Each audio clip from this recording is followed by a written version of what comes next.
السلام عليكم اخوتي خواتاتي متتبعين قناة ابو ياسمين. كما العادة اليوم عندي لكم الجديد هو بانوفي، سهل وسريع التحضير وما نطولش عليكم الخوت. ندوزو للتحضير. نقدم لكم المقادير. كنحتاجو كريم فريش، 80 غرام ديال الزبدة، بسكوي، شوكولات نوار، كراميل.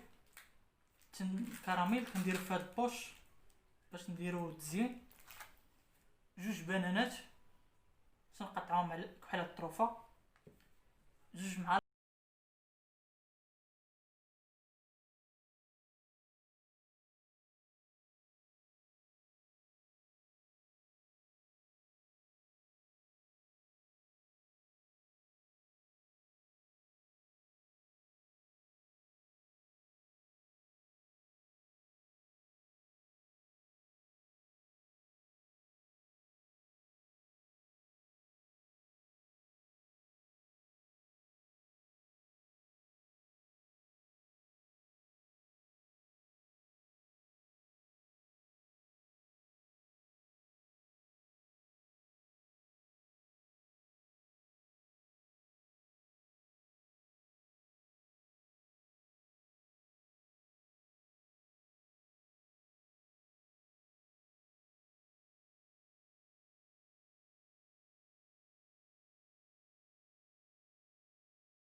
واحد 5 دقائق بما تبرد نخرجوها.